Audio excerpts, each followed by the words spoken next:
নমস্কাৰ স্বাগতম এয়া হৈছে খবৰ মহানগৰৰ ষ্টুডিঅ'ত মই প্ৰাঞ্চল এই মুহূৰ্তত মহানগৰীৰ সৰুসজাইৰ সমুৎকৰ্ষ মহাশিবিৰৰ সফল সামৰণি পৰিছে আৰু মুখ্যমন্ত্ৰীয়ে ভাষণ দি আছে পোনপটীয়া সম্প্ৰচাৰ আগবঢ়াইছে অভিভাৱক পৰিচালনা সমিতিৰ সদস্য আৰু আচাৰ্যসকলৰ অংশগ্ৰহণে এই সমগ্ৰ অনুষ্ঠানটোকে এক সুন্দৰ মহামন্দিৰলৈ ৰূপান্তৰ কৰিছে মই নিশ্চিত যে এই মহাশিবিৰৰ দ্বাৰা ছাত্ৰ-ছাত্ৰীসকলৰ সৰ্বাংগীন বিকাশ ঘটিব যিয়ে গতানুগতিক শিক্ষাৰ সমান্তৰালভাৱে আন সকলো দিশতে আগবাঢ়ি যাবলৈ সক্ষম কৰি তুলিব বিদ্যা মানৱ মনৰ দীপ্তি তাৰ ৰশ্মিৰ পোহৰত কাম কৰি মানুহে ধন মান আৰু যশস্যা লাভ কৰে সৎ কৰ্ম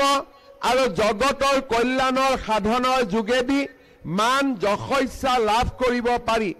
এই সকলোবোৰৰ মূলতে হৈছে বিদ্যা বিদ্যাই মানুহৰ অন্তৰৰ অজ্ঞান আন্ধাৰ দূৰ কৰি মানুহক জ্ঞানৰ জ্যোতিৰে বাট দেখুৱাই দিয়ে ভাৰতীয় সভ্যতাই আৰু ভাৰতবাসীয়ে যোৱা বিগত 5000 বছৰ ধৰি বিশ্বাস কৰি আহিছে নহি জ্ঞানেন সদৃশং পবিত্ৰমহ বিদ্যতে অৰ্থাৎ জ্ঞানৰ দৰে পবিত্ৰ আৰু আন একো বিষয় পৃথিৱীত নাই আমাৰ দেশ প্ৰাচীন কালৰে পৰা জ্ঞান চৰ্চাৰ অন্যতম কেন্দ্ৰ হিচাপে বিবেচিত হৈ আহিছে সনাতন ধৰ্মৰ আধাৰত গঢ় লোৱা ভাৰতীয় চৈতন্যই সভ্যতাত এনে এক মহান ধাৰণা এইভাবে উদ্ভৱ হৈছিল যে অতীজৰে পৰা ভাৰত ভূমিত নৈতিকতা দৰ্শন সাহিত্য বিজ্ঞান আৰু সংস্কৃতিৰ প্ৰতি জনতাই গভীৰতম শ্ৰদ্ধা পোষণ কৰিছিল প্ৰাচীন ভাৰতৰ তক্ষশিলা শ্ৰীধন্য কটক নালন্দা উদান্তপুৰী দেৱবিহাৰ বা বিক্ৰমশিলা আৰু উজ্জয়িনী এই 6খন বিশ্ববিদ্যালয়ে শিক্ষাৰ উৎকৃষ্টতম প্ৰাণকেন্দ্ৰ হিচাপে গঢ় লৈ উঠিছিল বিজ্ঞান জ্যোতিৰ্বিজ্ঞান গণিত নিদান শাস্ত্ৰ ভাৰতীয়সকলৰ দক্ষতা আছিল অপৰিসীম এই সকলোবোৰ ভৌতিক বিজ্ঞানৰ মাজতে ভাৰতীয় মনীষীসকলে যিটো বিজ্ঞানক সৰ্বাধিক গুৰুত্ব দিছিল সেয়া আছিল চৈতন্যৰ বিজ্ঞান যা সায়েন্স অফ কনচিয়াছনেছ আৰ্য শিক্ষাৰ 64তম কলাবিদ্যাৰ শিক্ষা এই বিশ্ববিদ্যালয়সমূহত 11টা বিভাগ কমে সাহিত্য গৃহপাল বিদ্যা ৰন্ধন বিদ্যা সাজ সজ্জা আৰু পৰিচ্ছদ বিদ্যা হস্তবিদ্যা শিল্পবিদ্যা বিজ্ঞান সংগীত বিদ্যা নাট্যবিদ্যা শিষ্টাচাৰ বিদ্যা শাৰীৰিক বিদ্যা ব্যায়াম বিদ্যাৰ অধীনত দিয়া হৈছিল প্ৰাচীন কালত ভাৰতীয় শিক্ষা ব্যৱস্থা কেনে উচ্চ পৰ্যায়ৰ আছিল এই বিষয়ে সেই সময়ৰ বিশ্ববিদ্যালয়সমূহৰ পাঠ্যক্ৰমে আমাক স্পষ্টভাৱে ধাৰণা দিয়ে এই বিশ্ববিদ্যালয়সমূহত ছাত্ৰসকলে শিক্ষা লাভ কৰি নানা বিষয়ত সিদ্ধি লাভ কৰিছিল তেওঁলোকে নতুন নতুন তত্ত্ব আৰু সত্যৰ আৱিষ্কাৰ কৰিছিল এনে এক গৰিমামণ্ডিত ঐতিহ্যৰ ভেটিত প্ৰতিষ্ঠিত শ্ৰীভূমি জিলাত বন বিভাগৰ দুৰ্নীতিৰ মুকলি বজাৰ অবৈধ পাহাৰ খনন কাৰ্যক লৈ নিৰ্বিকাৰ বন বিভাগ অবৈধভাৱে শিল বালি মাটি কঢ়িওৱা বাহনৰ পৰা ধন সংগ্ৰহ একাংশ বনকৰ্মীৰ কেমেৰাত বন্দী বনকৰ্মীৰ ধন সংগ্ৰহৰ দৃশ্য ধন সংগ্ৰহৰ বাবে দুৰ্লভ চেৰা অঞ্চলত বাহৰ পাতি আছে বনকৰ্মীয়ে দিনে নিশাই বনকৰ্মীয়ে অবৈধভাৱে সংগ্ৰহ কৰা ধন এনেধৰণে দৃশ্যত দেখিবলৈ পোৱা গৈছে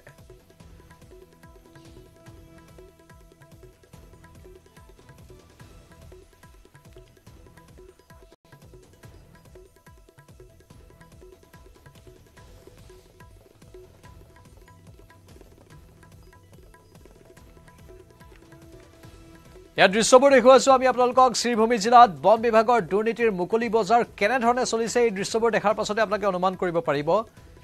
কি দৰে এই ট্ৰাকৰ পৰা টকা সংগ্ৰহ কৰি থাকে এইসকল বনকৰ্মীয়ে অবৈধ পাহাৰ খনন কাৰ্যক লৈ নিৰ্বিকাৰ হৈ আছে বন বিভাগ কাৰণ তেওঁলোকে টকা লৈ আছে অবৈধভাৱে শিল বালি মাটি কঢ়িওৱা বাহনৰ পৰা ধন সংগ্ৰহ কৰিছে একাংশ বনকৰ্মীয়ে সিভিল ড্ৰেছত ধন সংগ্ৰহ কৰিছে বনকৰ্মীসকলে আৰু বনকৰ্মীয়ে ধন সংগ্ৰহ কৰাৰ দৃশ্য কেমেৰাত বন্দী হৈছে দুৰ্লভ চেৰা অঞ্চলত বাহৰ পাতি আছে বনকৰ্মীসকলে আৰু প্ৰতিদিনেই তাত ধন সংগ্ৰহ কৰি থাকে অবাধ হাৰত দিনে নিশাই বনকৰ্মীয়ে অবৈধভাৱে ধন সংগ্ৰহ কৰা কাৰ্যক লৈ সক্ৰিয় হৈ পৰিছে এতিয়া স্থানীয় লোকসকল তেওঁলোকে কৈছে এই অবৈধ শিল মাটি কঢ়িওৱা বা বালি কঢ়িওৱা ট্ৰাকবোৰে বিভিন্ন দুৰ্ঘটনা সংঘটিত কৰে আমাৰ পাহাৰবোৰ ধ্বংস কৰিছে প্ৰাকৃতিক ভাৰসাম্য অনিষ্ট কৰিছে তাৰ পাছতো চকু মুদা কুলিৰ ভাও ধৰি থাকে বন বিভাগে কাৰণ তেওঁলোকে টকা সংগ্ৰহ কৰি থাকে আমাৰ সাংবাদিক গৰিষ্ঠ দি আছে ফুল লাইনত গৰিষ্ঠ অতি ভয়ংকৰ আৰু আচৰিত ঘটনা হয় নিশ্চয়কৈ প্ৰাঞ্জল যদি দেখা যায় যে কৰিমগঞ্জৰ বন বিভাগত কিন্তু বহু দিনৰ পৰাই কিন্তু দুৰ্নীতি চলি আছে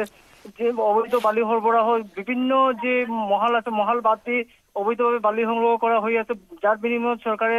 যে ৰাজস্ব পাব লাগে এয়া কিন্তু বঞ্চিত হৈ আছে আৰু লগতে যে নৈৰ যে শিল সৰবৰাহ হৈ আছে অবৈধভাৱে ইয়ালৈ কিন্তু বিভাগ কিন্তু সম্পূৰ্ণ নিমাত আৰু যে তেওঁলোকৰ বিষয়ববীয়া আছে উচ্চ বিষয় আছে তেওঁলোকে কোনো মাত নামাতে আমি কেইবাবাৰো যে বন একশন লোৱাব বুলি কৈছিলে কিন্তু আজিলৈকে কিন্তু কৰিমগঞ্জৰ বন বিভাগত এনেদৰে কোনো পৰিস্থিতি দেখিব পৰা নাই কোনো ধৰণৰ কোনো উদাহৰণ নাই যে কোনো একশন লোৱা হৈছে বুলি আৰু আজি যিটো ভিডিঅ' দেখা গৈছে এই ভিডিঅ'ত বনকৰ্মী দুগৰাকী আছে এই বনকৰ্মী দুগৰাকী আচলতে ডিজেন সিনহা আৰু কৃষ্ণ মালাকাৰ বুলি জানিব পৰা গৈছে তেওঁলোকে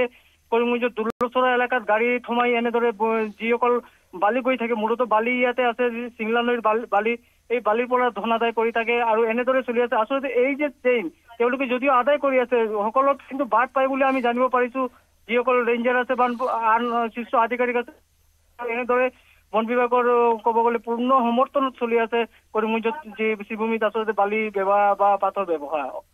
ধন্যবাদ গৰিষ্ঠ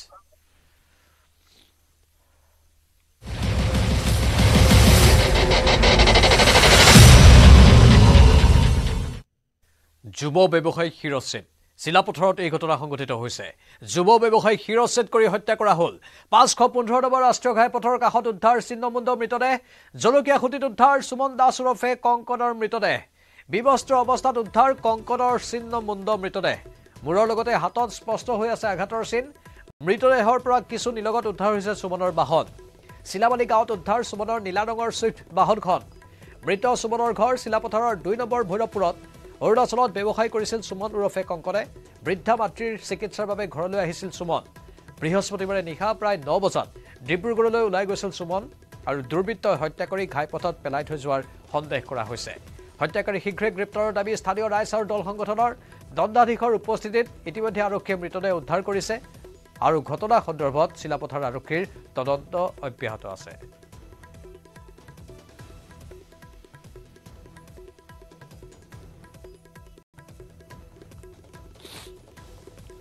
এতিয়া সকলোৱে কৈছে যে ইয়াত মৃতদেহ এটা পৰি আছে আৰু তাতে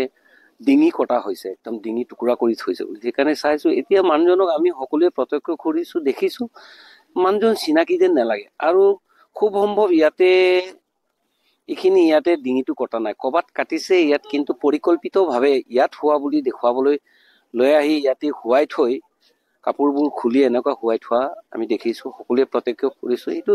জলকীয়া চুটি ভাঙা দলং বুলি প্ৰায় মানুহে গম পায় আৰু জলকীয়া চুটি ভাঙা দলঙত হৈছে এইখিনি আমি আচৰিত এনেধৰণে আগতে ঘটনা হোৱা নাছিলে এইটো এটা পৰিকল্পিত কাম বুলি ভাবিছো পৰিকল্পিত হেতি কাৰণ এনেধৰণে ইয়াত যদি কটা হলে তেজ কিবা কিবি ইয়াতে সকলো দেখি পালোহেঁতেন কিন্তু স্পষ্টভাৱে ডিঙিটো কটা মূৰটো তাতে ওচৰতে থৈ দিছে আৰু লং পেণ্টটো পিছফালে খুচাই ওলাই দিছে আৰু বগা অলপ ৰঙৰ জিন্স আৰু কলা ৰঙৰ এই টি চাৰ্ট নে স্পৰ্টিং পৰিধান হয় আৰু এটা সাধাৰণ কাপোৰেৰে ঢাকি ৰাখিছে এইখিনি আমি গম পাইছো এতিয়া চিনিব পৰা নাই আৰক্ষী খবৰ দিয়া হৈছে আৰক্ষী এতিয়া কেনেকে খবৰ পাইছে তেওঁলোকে আৰক্ষী বিষয়াসকলে এই থানা এই আমাৰ চিলাপথাৰ থানাৰ আমাৰ অচি সাহেব দেখিছো ইয়াতে কেইবাজনো তেওঁলোকৰ প্ৰশাসনৰ বিষয়াসকলে তেওঁলোকে কি কৈ জানো এতিয়া মৰ্মাহত হৈছো আৰু মোৰ 18 ঘৰৰ ল'ৰা গতিকে ল'ৰাটো কালি ৰাতি 9টা বজাত ঘৰৰ পৰা ওলাইছিলে ডিব্ৰুগড় যাব বুলি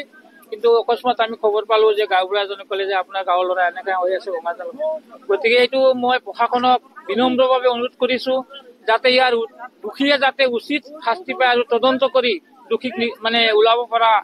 ব্যৱস্থা লয় চৰকাৰে। তাৰ বাবে মই চৰকাৰৰ প্ৰশাসনক মই বিনম্ৰ অনুৰোধ কৰিছোঁ। আৰু মোৰ বহুত দুখ লাগিছে আৰু এইটো লৈ আমাৰ গাঁৱত এতিয়া বহুত এটা হুলস্থুল আছে। এইটো ল'ৰাটো কোনো ঘটনা নাই, কিন্তু কেনে ঘটনা হ'বলৈ পালে যাতে প্ৰশাসনে উচিত তদন্ত কৰে মানে এইটোৱে মোৰ অনুৰোধ। কি নাম ল'ৰাটো? শংকৰ দাস। দেউতাকৰ নাম কৰ্ণ দাস। 2 নং ভৈৰৱপুৰ। প্ৰথম কথা হ'ল চাওক, আজি যিটো অমানৱিকতা যিটো ঘটনা দেখিলো, এইটো সঁচা কথা ক'বলৈ গ'লে ইয়াক মাৰ্ডাৰ কৰিছে আৰু কোনোবাই ক'ৰবাত কৰি আনি ইয়াত পেলাই থৈছে। তো বিশেষকৈ মই সদৌ অসম বাঙালী যুৱ ছাত্ৰ ফেডাৰেশ্যনৰ ধেমাজি জিলা সমিতিৰ হৈ প্ৰশাসনক বিশেষভাৱে অনুৰোধ কৰিম, এই কালপিকজনক অতি শীঘ্ৰে দৃষ্টান্তমূলক শাস্তি দি আমাৰ মনৰ ভাৱটো যেন আমাৰ শান্তি পাওঁ বা গাৰ্জিয়ানসকলে যাতে শান্তি পায়, সেই ব্যৱস্থাটো যেন প্ৰশাসনে কৰে। মই সকলো ৰাইজৰ হৈ বা সংগঠনৰ হৈ মই দাবী জনাইছোঁ, অসম চৰকাৰৰ বিশেষকৈ মুখ্যমন্ত্ৰী, SP, DGP সকলোকে অনুৰোধ কৰিছোঁ, তেনেকুৱা ঘটনা যেন পুনৰাবৃত্তি হ'ব নোৱাৰে। আজি চাওক, এনেকুৱা ঘটনা আজি ইয়াত হৈছে, কালি বেলেগ এজেগাত হ'ব। গতিকে মই আপোনালোকৰ যোগেদি এটা কথা বাৰে বাৰে কৈছোঁ, এই কালপিকজনক সোনকালে অসম চৰকাৰৰ প্ৰশাসন বিভাগে উলিয়াই দৃষ্টান্তমূলক শাস্তি দিব লাগে। ট্ৰেডিং কেলেংকাৰীৰ অভিযুক্তৰ ঘৰত আৰক্ষীৰ অভিযান। অভিযুক্ত অসীম গোৱেল আৰু ভাতৃ অক্ষয় গোৱেলৰ ঘৰত অভিযান চলিল। 8 গাঁৱৰ ঘৰ, এটি ৰোডৰ কাৰ্যালয়ত অভিযান চলে। তৃতীয় অভিযুক্ত অসীম গোৱেলক লগত লৈ আৰক্ষীয়ে অভিযান চলায়। অভিযানত আৰক্ষীয়ে জব্দ কৰে বহু বেংক পাছবুক আৰু সন্দেহজনক নথি। অসমৰ বিনিয়োগকাৰীৰ পৰা ধন লৈ সেই ধন প্ৰেৰণ কৰিছিল বহিৰাজ্যত থকা ভাতৃলৈ। অসীমৰ ভাতৃ অক্ষয় গোৱেলকো শীঘ্ৰে গ্ৰেপ্তাৰৰ সম্ভাৱনা আছে।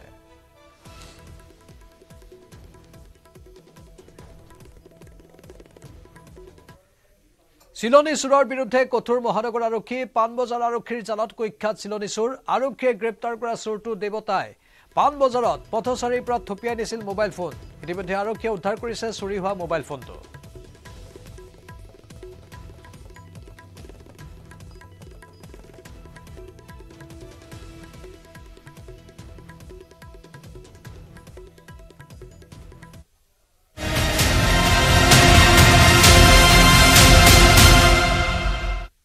উত্তৰাখণ্ডত চলি থকা 38 সংখ্যক ৰাষ্ট্ৰীয় ক্ৰীড়াৰ আজি চতুৰ্থটো দিন। চতুৰ্থ দিনালৈ অসমে 3টা পদক পাবলৈ সক্ষম হৈছে। অসমৰ উচুকা চানমা ব্ৰহ্মই ৰূপৰ পদক লাভ কৰাৰ পিছত শুকুৰবাৰে অসমৰ আন্তঃৰাষ্ট্ৰীয় ভাৰোত্তোলক সিদ্ধান্ত গগৈয়ে 67 কেজি শাখাত ব্ৰঞ্জৰ পদক লাভ কৰে। ইফালে অসমৰ মহিলা বেডমিণ্টনত দলটোৱে এটা পদক নিশ্চিত কৰিছে। অসমে 2টা পদকেৰে পদক তালিকাৰ 7ম স্থানত আছে। আনহাতে উত্তৰ পূৰ্বাঞ্চলৰ ৰাজ্য মণিপুৰে 7টা স্বৰ্ণ আৰু আন কেইবাটাও পদকসহ মুঠ 13টা পদকেৰে পদক তালিকাৰ 2য় স্থানত আছে। শুকুৰবাৰে লাভলীনা বৰগোহাঁইৰ খেল আছিল যদিও আয়োজকসকলে শেষ মুহূৰ্তত খেলখন পিছুৱাই দিছে। অসমৰ জুনিয়ৰ বিশ্ব চেম্পিয়ন শ্বুটাৰ হৃদয় হাজৰিকাই শুকুৰবাৰে যুঁজত নামিব।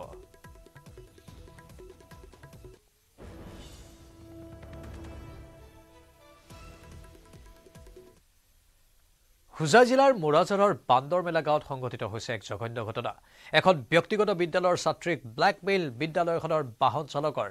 প্ৰেমৰ অচিলাৰে শাৰীৰিক সম্পৰ্ক কৰি ভিডিঅ' প্ৰস্তুত কৰিছিল বাহন চালক ৰবুল ইছলামে।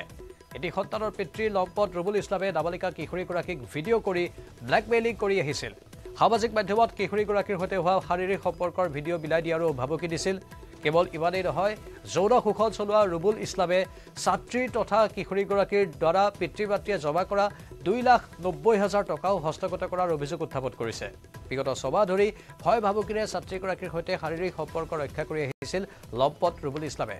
ইফালে মাটি ক্ৰয় কৰিবলৈ জমা কৰি থোৱা 2,90,000 টকা বিচাৰি নাপাই পিতৃ মাতৃয়ে সোধপোছ কৰাত পোহৰলৈ আহে এই সমগ্ৰ কথা। মোৰাজাৰ থানাত এই সম্পৰ্কত এজাহাৰ দাখিল কৰিছে যদিও আৰক্ষীয়ে ব্যৱস্থা লোৱা নাই এতিয়ালৈকে। ইফালে ডিচেম্বৰ মাহৰ 26 তাৰিখে কিশোৰী তথা ছাত্ৰীগৰাকীক লম্পট ৰবুল ইছলামে অপহৰণৰো চেষ্টা চলাইছিল। হোজাই আৰক্ষী অধীক্ষককো এই সম্পৰ্কত কিশোৰীগৰাকীয়ে অভিযোগ দিছিল যদিও কোনো গুৰুত্ব নিদিলে হোজাই জিলাৰ আৰক্ষী অধীক্ষকে। আনহাতে যোৱা 25 জানুৱাৰীত উত্তৰ ডিবৰুপাৰৰ আছিকুৰ ৰহমান নামৰ লোকজনে এগৰাকী নাবালিকা কিশোৰীৰ ফটো বিকৃত কৰি ব্লেকমেইলিং কৰি অপহৰণ কৰাৰ অভিযোগ উত্থাপন হৈছে। কিশোৰীগৰাকীৰ পিতৃৰ গোচৰৰ ভিত্তিত বৃহস্পতিবাৰে মোৰাজাৰ আৰক্ষীয়ে তেৰাপুৰ, উত্তৰ ডিবৰুপাৰৰ লগতে দমকাৰ ৰাজবাৰীতো অভিযান চলায় যদিও কিশোৰীগৰাকীক উদ্ধাৰ কৰিবলৈ সক্ষম হোৱা নাই।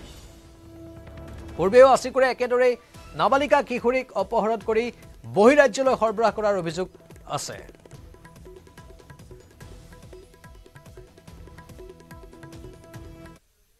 যোৰহাটত জৈন ধৰ্মৰ উলংগ ধৰ্মগুৰুৰ বিৰুদ্ধে প্ৰতিবাদ কৰিবলৈ গৈ গ্ৰেপ্তাৰ হ'ল একাংশ লোক মাৰুৱাৰী ঠাকুৰবাৰীলৈ উলংগ ধৰ্মগুৰুৰ বিৰোধিতাৰে প্ৰতিবাদ কৰিবলৈ গৈছিল বীৰ লাচিত সেনা আৰক্ষীয়ে ইতিমধ্যে প্ৰতিবাদকাৰীক গ্ৰেপ্তাৰ কৰিছে বীৰ লাচিত সেনা অসমৰ একাংশ বিষয়ববীয়াক আৰক্ষীয়ে কটকটীয়া নিৰাপত্তা বেষ্টনীৰ মাজত শুকুৰবাৰে আদালতত হাজিৰ কৰোৱাই বীৰ লাচিত সেনাৰ সদস্যসকলক ইফালে বীৰ লাচিত সেনাৰ বিষয়ববীয়া সদস্যক গ্ৰেপ্তাৰ কৰাক লৈ প্ৰতিক্ৰিয়াৰ সৃষ্টি হৈছে যোৰহাটত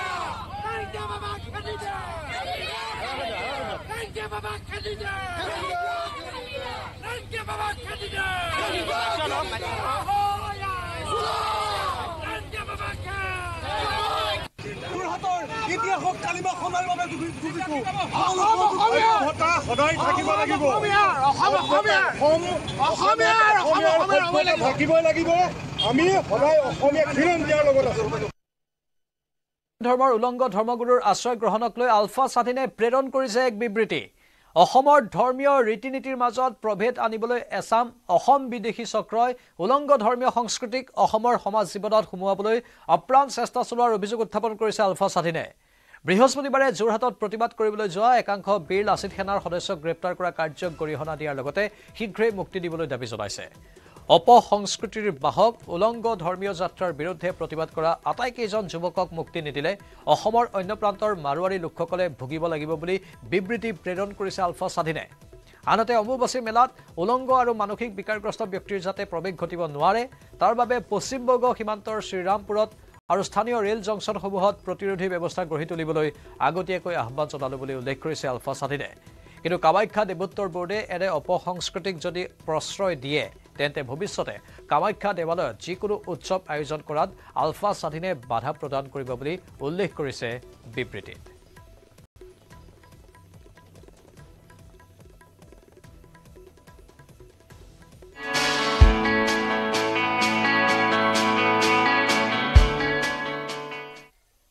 আজিৰে পৰা অসম সাহিত্য সভাৰ সপ্ততিতম দ্বিবাৰ্ষিক অধিৱেশন 4 ফেব্ৰুৱাৰীলৈ অনুষ্ঠিত হ'ব লগা অসম সাহিত্য সভাৰ অধিৱেশনক লৈ উদুলি হৈ পৰিছে বজালীৰ ভট্টদেৱ ক্ষেত্ৰ 2 ফেব্ৰুৱাৰীত অধিৱেশনস্থলীত নৱাগত সভাপতিক জনাব উষ্ম আদৰণি বৰ্ণাঢ্য সাংস্কৃতিক শোভাযাত্ৰাৰে আদৰণি জনাব নতুন সভাপতি ডক্টৰ বসন্ত কুমাৰ গোস্বামী এবাৰ সম্পূৰ্ণ ব্যতিক্ৰমী ৰূপত সজাই তোলা হৈছে পাঠশালা অধিৱেশনস্থলী একেদৰে আদৰণি সমিতিৰ খাদ্য উপসমিতিয়ে অসম সাহিত্য সভাৰ সপ্ততিতম দ্বিবাৰ্ষিক পাঠশালা অধিৱেশনত 1.5 লক্ষাধিক লোকক আপ্যায়ন কৰাৰ বাবে সম্পূৰ্ণ সাজু হৈ উঠিছে প্ৰতিনিধিৰ বাবে এটা হল ভিআইপি সকলৰ বাবে এটা হল আৰু কুপন লাভ কৰা সকলৰ বাবে এটা হলকে ধৰি মুঠ 3টা হলত একে সময়তে 15,000 লোকক খাদ্য গ্ৰহণ কৰাৰ সুবিধা প্ৰদান কৰিছে পাঠশালা অধিৱেশনত এই গ্ৰন্থমেলালৈকে আহি যেটো উৎসাহ দেখিছো তাৰ পৰা বুজা যায় যে প্ৰথম দিনৰ আৰম্ভণিৰ সময়তে যি উৎসাহৰ পৰা বুজা যায় যে এই গ্ৰন্থমেলাখন যথেষ্ট সফল হ'ব এই বছৰটো আমাৰ কাৰণে কিতাপৰ বৰ্ষ আৰু কিতাপৰ বৰ্ষ হিচাপে আমাৰ লক্ষ্য হ'ল যে আমি কিমান কিতাপ ৰাইজৰ ওচৰলৈ নিব পাৰো কিতাপ পঢ়াৰ এটা অভ্যাস কৰিব পাৰো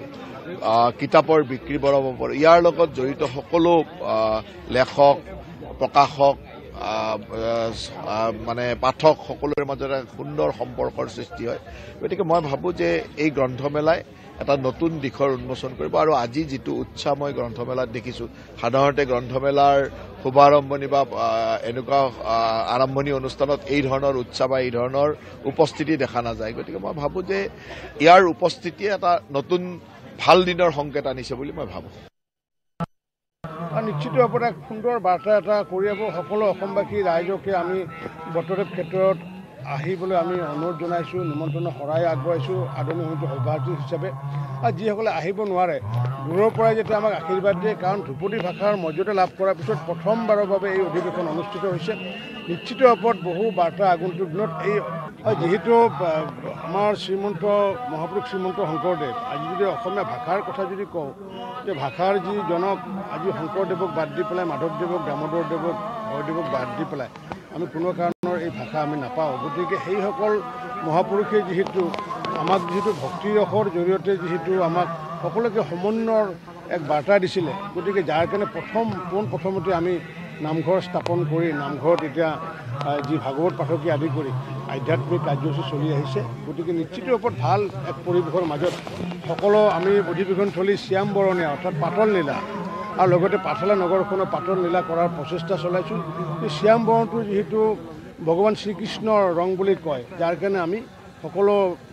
আমাৰ পাঠশালা টাউনখনকে মানে এক ৰং এক মন বা এক ৰং এক পৰিৱেশৰ মাজতে সকলোকে ধৰি ৰখাৰ কাৰণে শ্যাম বৰণীয়া কৃষ্ণ ৰঙেৰে আমি সকলোকে আঁকোৱালি ল'বলৈ আমি প্ৰচেষ্টা চলাইছোঁ। ইফালে অসম সাহিত্য সভাৰ সপ্ততিতম অধিৱেশনৰ প্ৰথমটো দিনতে অভিলেখ। ইণ্ডিয়া বুক অফ ৰেকৰ্ডছৰ লগতে এছিয়া বুক অফ ৰেকৰ্ডছত নাম অন্তৰ্ভুক্ত হ'ল অধিৱেশনৰ প্ৰদৰ্শনীত সাজি উলিওৱা বৃহৎ জাপিটো। এটা বৃহৎ জাপিৰ প্ৰতিবেদন ইতিমধ্যে আমি সম্প্ৰচাৰ কৰিছিলোঁ। এই লোকসকলৰ পিছফালে আপোনালোকে সেই বৃহৎ জাপিটো দেখিছে, এইটোৱে হৈছে সেই বৃহৎ জাপিটো। আৰু ইণ্ডিয়া বুক অফ ৰেকৰ্ডছৰ লগতে এছিয়া বুক অফ ৰেকৰ্ডছত স্থান পাইছে এই বৃহৎ জাপিটোৱে। আমাৰ সাংবাদিকৰ এক প্ৰতিবেদনো আমি আগবঢ়াম কিছু সময়ৰ পাছত। 87 ফুট দৈৰ্ঘ্যৰ জাপিটো হৈছে অধিৱেশনৰ অন্যতম আকৰ্ষণ। পাঠশালাৰ ভট্টদেৱ ক্ষেত্ৰত নলবাৰীৰ জাপি শিল্পীয়ে প্ৰায় এমাহৰো অধিক সময় অতিবাহিত কৰি এই জাপিটো সাজি উলিয়াইছে। 200ৰো অধিক বাঁহ, 2000ৰো অধিক টকৌপাত আৰু ভিন্ন সামগ্ৰীৰে সাজিছে জাপিটো। ইতিমধ্যে জাপিটোৱে লাভ কৰিছে স্বীকৃতি। অধিৱেশনস্থলীত ইণ্ডিয়া বুক অফ ৰেকৰ্ডছ কৰ্তৃপক্ষ উপস্থিত হৈ প্ৰদান কৰে এই স্বীকৃতি পত্ৰ। নলবাৰীৰ এটা শিল্প জাপি শিল্প, আৰু এই জাপি শিল্পই নলবাৰীৰ এক চিনাকি। এই জাপি শিল্পৰ আলমত লৈ পাঠশালাবাসী বা বজালীবাসী ৰাইজে এছিয়াৰ ভিতৰত সৰ্ববৃহৎ জাপি প্ৰস্তুত কৰিছে এই পাঠশালা অধিৱেশনত। আৰু সঁচাকৈ মই শিল্পীসকলক ধন্যবাদ দিছোঁ। আজি ইণ্ডিয়া বুক অফ ৰেকৰ্ডেও ইয়াক স্বীকৃতি প্ৰদান কৰিছে যে এছিয়াৰ ভিতৰত এটা সৰ্ববৃহৎ জাপি। আৰু মই নিজে নলবাৰীৰ প্ৰতিনিধি হিচাপে বজালীবাসীকো ধন্যবাদ দিম। আৰু বজালী আৰু নলবাৰীৰ যি সমন্বয় ইয়াৰ মাজত ফুটি উঠিছে, আৰু সকলোকে মই বিশেষভাৱে ধন্যবাদ দিছোঁ যে নলবৰীয়া জাপি